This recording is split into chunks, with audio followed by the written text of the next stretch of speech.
ذکر فضائلہم وولایتہم وجلالتہم وعظمتہم وعطشہم اجمعین من لیلنا ھذہ الی قیام یوم الدین اما بعد فقد قال اللہ تعالی فی القرآن المجید والفرقان الحمید وهو اصدق الصادقین وقولہ الحق بسم اللہ الرحمن الرحیم وما خلقت الجن والانس الا لیعبدون صلوات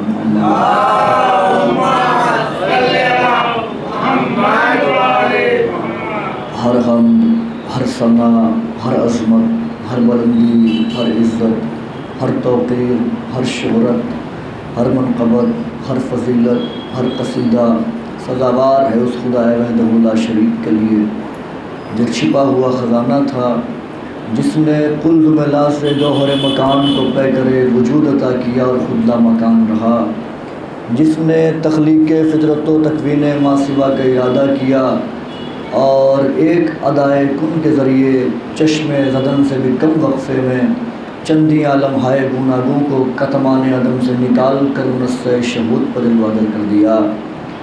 درود اور سلام ہو ان انوار مقدسات پر ذات واجب میں جنہیں اپنی معرفت کے لیے اپنے نور سے خلق فرمایا، وہ انوار جو اس کی اندیت میں مکین تھے، اس کی وحدانیت کو نشر کرنے کے لیے دنیا میں جلوہ گر ہوئے، لوگوں کو اس کی توحید کی طرف دعوت دی اور بعض گشت کر کے اس کے نور میں ضم ہو گئے۔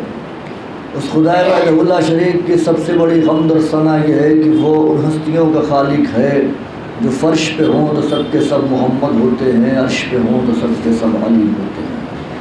اس خدا وحدہ لا شریک کے واجب الوجود ہونے پر دلیل کے لیے بس یہی کہہ دینا کافی ہے کہ وہ ہستیاں اس کو سجدہ کرتی ہیں جن کے لیے شافعی جیسا امام اعظم اپنی پوری زندگی کہتا رہا کفا فی فضل مولانا علی وقوع شک فیہ انہ اللہ ومات الشافعی ام لیس یدری علی ربہ ام ربہ اللہ۔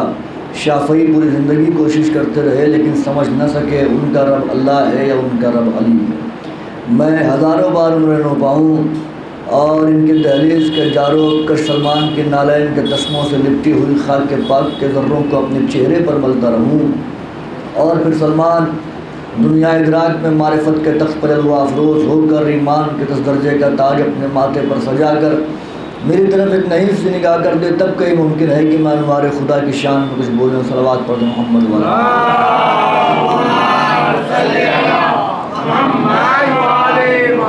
برادران عزیز، گفتگو آج اپنے 7ویں مرحلے میں داخل ہے۔ گزشتہ مجالس میں معرفت اہل بیت کے عنوان سے کچھ معروضات عرض کرنے کی کوشش کی تھی، کچھ معروضات آپ کی گوش گزار کیے تھے۔ امام کا فرمان ہے کہ 4 قسم کے افراد بدترین افراد ہیں، 4 قسم کے افراد بدترین افراد ہیں۔ پوچھا گیا مولا کون کون؟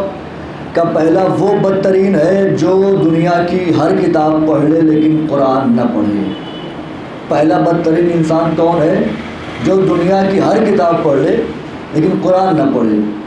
دوسرا بدترین انسان وہ ہے کہ ماں باپ کی موجودگی میں اپنے آپ کو جہنم کے حوالے کر دے، یا ماں باپ میں سے کوئی ایک موجود ہو اس کے باوجود بھی وہ اپنے آپ کو جہنم کا ایندھن بنا دے، وہ بدترین انسان ہے۔ پھر مولانا نے فرمایا تیسرا بدترین انسان وہ ہے جو ماہ رمضان مبارک آئے چلا جائے اور وہ اللہ سے اپنے گناہوں کی مغفرت نہ کروا پائے۔ چوتھا بدبخت ترین انسان وہ ہے کہ جو دوسرے کی برائی کر کے اس کے گناہ اپنے نام عمل میں لکھوا لے اور اپنی نیکیاں اس کے نام عمل میں لکھوا لے۔ یہ معصوم فرما رہے ہیں۔ پہلا بدبخت ترین انسان کون؟ جو قرآن نہ پڑھے باقی دنیا کی ہر کتاب پڑھ لے۔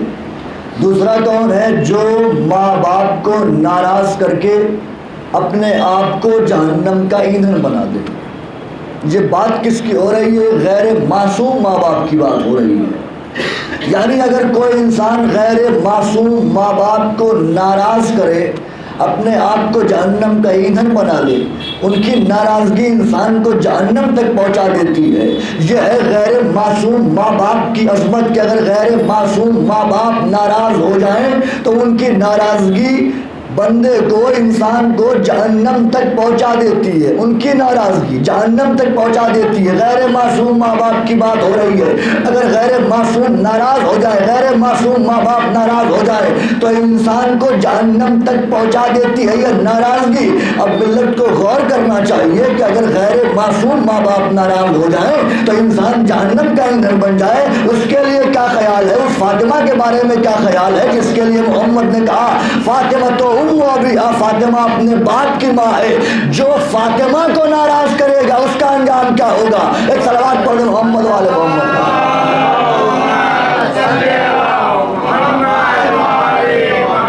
اور یہ بھی فرمایا انا وعلی هذه الامہ، میں اور علی امت کے باپ ہیں۔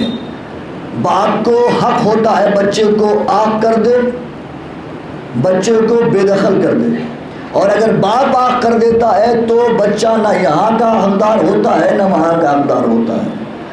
تو علی کے خلاف سوچ سمجھ کے انسان زبان چلائے، اس لیے کہ یہ امت کے باپ ہیں۔ اگر آگ کر دیا تو پھر نہ یہاں کا رہے گا انسان نہ وہاں کا رہے گا۔ ایک اور صلوات پڑھ لیں محمد والے۔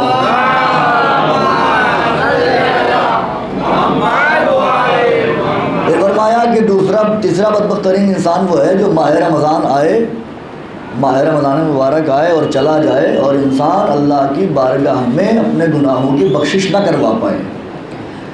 چوتھا بدبخت ترین انسان کون ہے؟ کہا وہ ہے جو دوسرے کی برائی کر کے اس کے گناہ اپنے نام کر لے، اپنی نیکیاں اس کے نام کر لے۔ چلیے یہ بات تو ہو گئی کہ یہ ہم عام انسانوں کی بات ہو رہی ہے جن سے گناہوں کا اندیشہ نہیں بلکہ یقین ہے کہ ان سے گناہ ہوں گے، ہم جیسے لوگوں کی بات ہو رہی ہے۔ اگر ہم جیسے لوگ کسی کی برائی کریں تو جس کی برائی کریں گے اس کے گناہ ہمارے نام عمل میں آئیں گے، ہماری نیکیاں اس کے نام عمل میں جائیں گی۔ تو اب علی کے لیے کیا خیال ہے؟ علی تو منصوص من اللہ ہے، علی تو معصوم ہے۔ ہماری برائی ہوگی تو ہمارے گناہ ادھر جائیں گے، اس کی نیکیاں ادھر آئیں گی، لیکن علی تو معصوم ہے۔ اگر کوئی علی کی برائی کرے گا تو یہ تبدیلی کیسے آئے گی؟ امام نے فرمایا پریشان ہونے کی بات نہیں ہے، برائی کرنے والا برائی کرے گا، علی کی گناہ بدلے جائیں گے علی کے چاہنے والوں کے۔ صلوات پڑھ دیں محمد والے محمد پر۔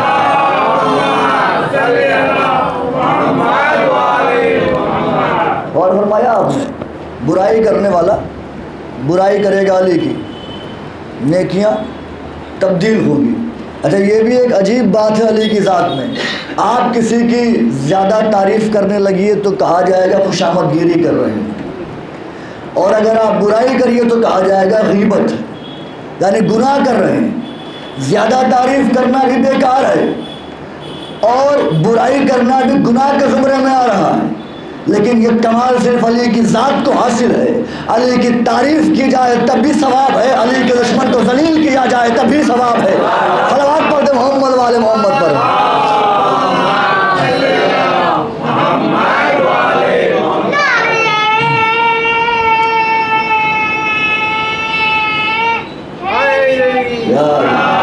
اور فرمایا آپ نے مولا علی علیہ السلام کے لیے سرکار نے کہا ہے کہ علی کی مثال مجھ سے ویسے ہی ہے جیسے ہارون کو موسیٰ سے تھی۔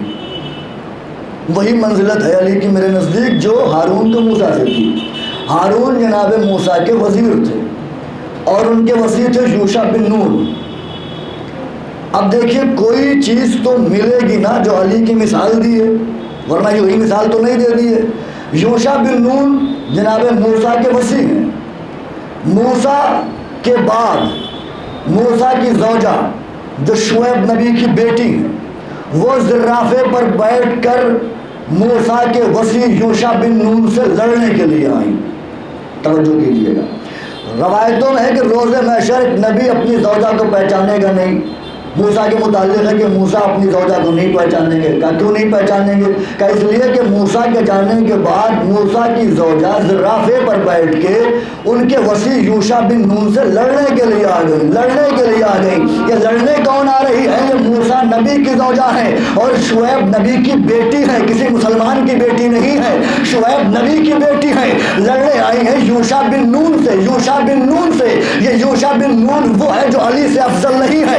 اب ملت کو غور کرنا چاہیے. اگر کوئی موسیٰ کے وصی سے لڑنے کے لیے آ جائے، شعیب نبی کی بیٹی ہو کر بھی، موسیٰ کی زوجہ ہو کر بھی، نبی کی بیٹی ہو کر بھی اگر وصی نبی سے لڑنے کے لیے آئے تو اللہ کہتا ہے جہنم میں ڈال دوں گا. اب ملت کو غور کرنا چاہیے، جب نبی کی بیٹی نبی کی بیٹی موسیٰ کے وصی کے مقابلے میں آ جائے تو شفاعت ممکن نہیں ہے، تو کسی صحابی کی بیٹی علی کے مد مقابل آ جائے تو اس کی شفاعت کہاں ممکن ہے؟ صلوات پڑھ دے محمد والے محمد پر.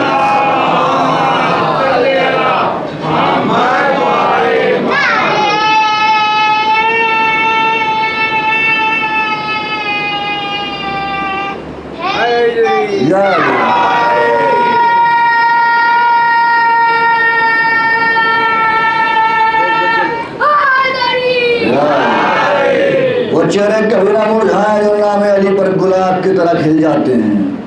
وہ زبانیں فالج اور کینسر کے مرض سے محفوظ رہیں جو علی علی کیا کرتی ہیں.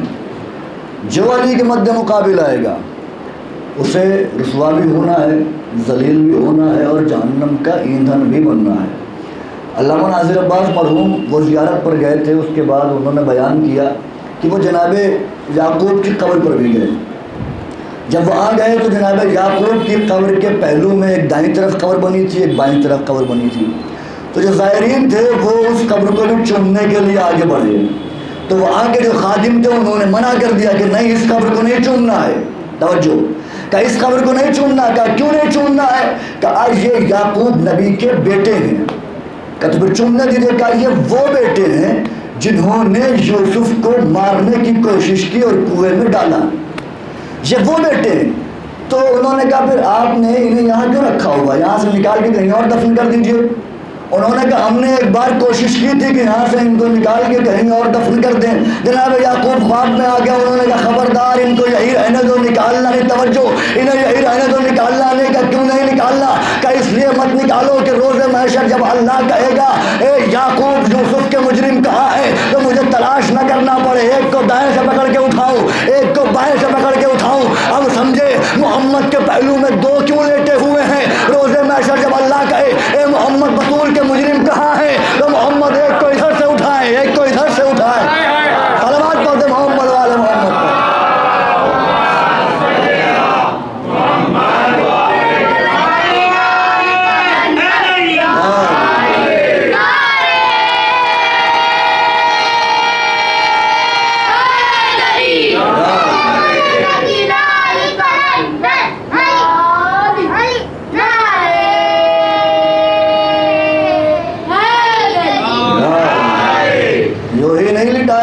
مصلحت ہے اس میں.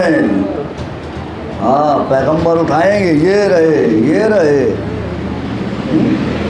امیر کائنات ایک وادی سے گزرے، وہاں پہ دیکھا ایک پرندہ ہے جس کے نام تھا دراج.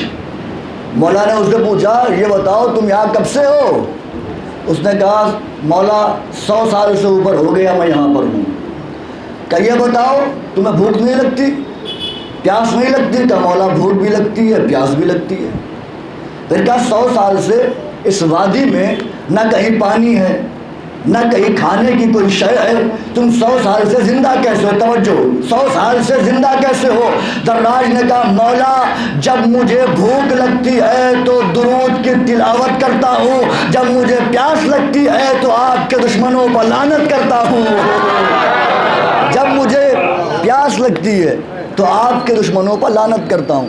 ہم جیسے ہی کہہ دیتے ہیں یا علی مدد، کہتے ہیں شرک ہو گیا، بدعت ہو گیا. نہیں، اللہ کے سوا کسی سے مدد نہیں مانگنی. لیکن جب بات چندے کی آتی ہے تو گھر گھر جا کے کہتے ہیں چندہ لائیے. اللہ سے مانگو بھائی، اللہ سے مانگو. اللہ نے قرآن میں کہا ہے وابتغوا الیہ الوسیلہ، وسیلہ تلاش کرو. تم وسیلے کو مانتے نہیں ہو تو پھر کیا ضرورت ہے یہ گھر گھر جانے کی؟ خود وہی کام کر رہے ہو، وسیلہ تلاش کر رہے ہو. ہم یا علی مدد کہتے ہیں تو بدعت ہو جاتا ہے. ایک واقعہ ذہن میں آ گیا ہے، ہمارے بزرگ سنایا کرتے تھے. وہ کہنے لگے مولا کا چاہنے والا سفر پہ تھا، بس یہ آخری بات ہے، سفر پہ تھا، گاڑی میں بیٹھا ہوا تھا، کچھ اور افراد بھی بیٹھے ہوئے تھے. اچانک گاڑی جو ہے کھائی کی طرف آئی اور اس نے جمپ لیا تو اس کے منہ سے نکلا یا علی مدد. کیونکہ زبان پر بچپن سے چڑھا ہوا ہے. یا علی مدد، خون میں حل ہے یہ تو نکلے گا ہی منہ سے یا علی مدد۔ اب وہ اس کے منہ سے یا علی مدد نکلا، جو اور لوگ بیٹھے تھے انہوں نے ٹیڑھا میڑھا منہ بنانا شروع کر دیا۔ یوں دیکھا، کیا کہا؟ اس نے کہا یا علی مدد کہا، اور کیا کہا؟ بڑا بھروسہ ہے علی پہ۔ اس نے کہا ہوتا نا تو پھر بلاتا کیوں؟ کہا اچھا اتنا یقین ہے علی کی ذات پہ؟ کہا ہاں۔ کہا سوچ لو، بہت بھروسہ ہے علی کی ذات پہ؟ کہا ہاں بہت بھروسہ ہے۔ کہا آخری بار پوچھ رہا ہوں، سوچ لو بھروسہ ہے علی کی ذات پہ؟ علی آتے ہیں مدد کرنے کے لیے؟ کہا ہاں علی ضرور آتے ہیں، کیونکہ علی مشکل کشائے عالم ہے، علی کو جو بھی بلائے گا، اور علی کو تو فلاں نے بھی بلایا تب بھی علی آئے، علی کو جو بلائے گا علی آئیں گے۔ کہا اچھا بلاؤ گے آئیں گے؟ کہا ہاں۔ کہا پھر بلاؤ علی کو، علی سے کہو میرا ہاتھ توڑ دیں۔ پوری توجہ۔ کہا بلاؤ علی کو، علی سے کہو میرا ہاتھ توڑ دیں۔ اس نے کہا سچ میں؟ کہا ہاں بلاؤ۔ کہا آخری بار پوچھ رہا ہوں، بلاؤ علی کو؟ کہا ہاں بلاؤ علی کو، میرا ہاتھ توڑ دیں۔ وہ اٹھا، عصا اٹھایا اور پوری طاقت سے ان کے ہاتھ پہ مارا، ان کا ہاتھ ٹوٹ گیا۔ توجہ، پوری طاقت سے ان کے ہاتھ میں عصا مارا، ہاتھ ٹوٹ گیا۔ جب ان کا ہاتھ ٹوٹا انہوں نے کہا یہ تم نے کیا کیا؟ علی کو کیوں نہیں بلایا؟ کہ بھائی چھوٹے موٹے کام تو ہم بھی کر لیتے ہیں، در خیبر ہو تو بتاؤ بلائے علی کو۔ صلوات پڑھ دے محمد والے محمد پر۔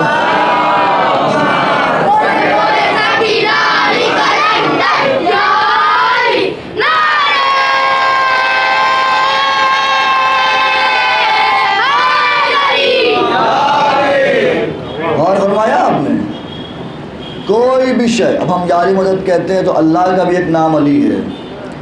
تو اخیل محسن نقوی صاحب کہتے ہیں کہ جب بھی اللہ سے امداد مانگنی ہو، مدد مانگنی ہو تو علی کے نام سے ہی مانگو، اس لیے کہ علی بھی اللہ کا ایک نام ہے۔ ان سے کہا گیا کیوں؟ ان کا مصرع سنیے کیا انہوں نے دو مصرے کہے۔ وہ کہتے ہیں خدا سے بھی مدد مانگو تو مانگو یا علی کہہ کر، خدا سے بھی مدد مانگو تو مانگو یا علی کہہ کر، خدا سے بھی مدد مانگو تو مانگو یا علی کہہ کر، فلک سے بھی جواب آئے، نجف سے بھی جواب آئے، فلک سے بھی جواب آئے، نجف سے بھی جواب آئے۔ ماشاءاللہ مولا آپ کو شاد و آباد رکھیں۔ سارے کام اپنے چھوڑ کے آپ چلے آتے ہیں، مصروفیات ترک کر دیتے ہیں اور آ جاتے ہیں فرش عزائے حسین پر۔ کیوں آتے ہیں؟ حسین کی ماں کو پرسہ دینے کے لیے، اس لیے تو آتے ہیں۔ اور بقیہ سے اجڑی ہوئی بیوی صرف پرسہ ہی لینے آتی ہے، وہ ایک ایک آنکھ کو دیکھتی ہے، کون میرے حسین پر کیسے رو رہا ہے۔ جزاک اللہ جزاک اللہ۔ آج شب شہادت ہے نا روایت کے مطابق غریب الغرباء کی، جو غریبوں میں غریب ہے، معین الضعفاء کی، جو کمزوروں کا مددگار ہے، اس کی شب شہادت ہے۔ یہی میرا مولا تھا، سفر پہ تھا، راستے میں میرے مولا نے محرم کا چاند دیکھا، رہوار سے اترے، خاک پر بیٹھ گئے، خاک ہاتھوں ملی، زلفوں پر ڈالی، اور جملہ کا اے میرے وہ بابا جسے گردن سے ذبح کیا گیا تم پر سلام ہو، اے میرے مظلوم بابا تم پر سلام ہو، اے میرے وہ بابا جس کے لاشے کو پامال کیا گیا تم پر سلام ہو۔ مولا سلام کر رہے تھے، کیا دیکھا سامنے سے ایک شکاری ایک ہرنی کو پکڑے ہوئے آ رہا ہے۔ روایت سنی ہوگی آپ کی، لیکن محسوس کیجئے گا، آ رہا ہے، اس میں جال میں ہرنی کو باندھا ہوا ہے۔ مولا نے دیکھا ہرنی کی آنکھوں سے آنسو گر رہے تھے۔ مولا نے اس سے کہا شکاری سے، اے بھائی ذرا رک جا۔ وہ رکا، ہرنی کی طرف دیکھا، امام نے، رو رہی تھی زارو قطار۔ مولا نے کہا کہ تو اسے چھوڑ دے، دیکھ وہ رو رہی ہے۔ اس نے کہا کہ کیا ہرنی کو شکار کرنا حرام ہے؟ مولا نے کہا نہیں حرام نہیں ہے، لیکن اس کی کیفیت تو دیکھ کیسے تڑپ رہی ہے۔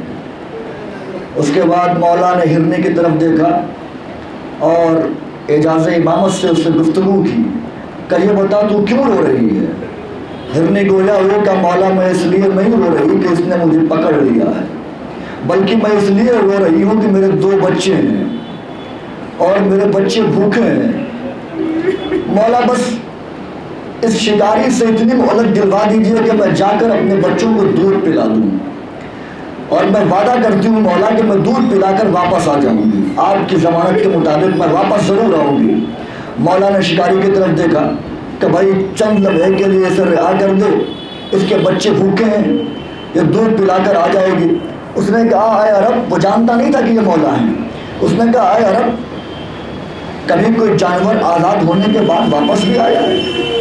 مولا کا جملہ سنیے، مولا نے کہا تو اسے جانے دے، اگر یہ نہیں آئے گی تو مجھے قید کر لینا، میں تیرے ساتھ چلوں گا، جب تک کہے گا تب تک خدمت کروں گا۔ اس نے سنا، رحم آیا، اس نے ہرنی کو رہا کیا، ہرنی چلی گئی۔ 2 پہر آئی، ہرنی نہیں آئی، 6 پہر آئی، ہرنی نہیں آئی، سورج غروب ہونے لگا، ہرنی نہیں آئی۔ جب ہرنی نہیں آئی تو شکاری نے کہا دیکھا ہرنی چلی گئی تھی، اب وہ واپس نہیں آئے گی۔ میرے مولا نے کہا تھوڑا انتظار کر، ہو سکتا ہے کوئی مشکل آ گئی ہو اس کے سامنے۔ تھوڑی دیر اور گزری، ابھی بھی ہرنی نہیں آئی۔ اچانک گرد اٹھی، مولا نے کہا وہ سامنے دیکھ، جب شب ہونے لگی، یہ پہلی محرم کا دن گزر کے جب شب ہونے لگی کہ وہ دیکھ، گرد دیکھ۔ اب جو گرد چھٹی تو کیا دیکھا، ہرنی اکیلے نہیں تھی، ہرنی کے ساتھ 2 بچے بھی تھے، 2 بچے بھی چلے آئے۔ آنے کے بعد ہرنی گویا ہوئی اور اس شکاری نے بھی آواز سنی۔ ہرنی کہتی ہے مولا مجھے معاف کیجیے گا، تاخیر ہو گئی آنے میں۔ مولا نے کہا تاخیر کیوں ہوئی آنے میں؟ اس نے کہا مولا جب میں اپنے بچوں کو دودھ پلا کے چلی نا، میں نے دیکھا ہرنوں کا ایک گروہ جمع ہے، ہمارے قبیلے کے ہرن جمع تھے۔ میں نے ان سے پوچھا تم جمع کیوں ہوئے ہو؟ کہ تمہیں پتہ نہیں محرم کا چاند نکل آیا ہے، ہم حسین کو پرسا دینے جا رہے ہیں۔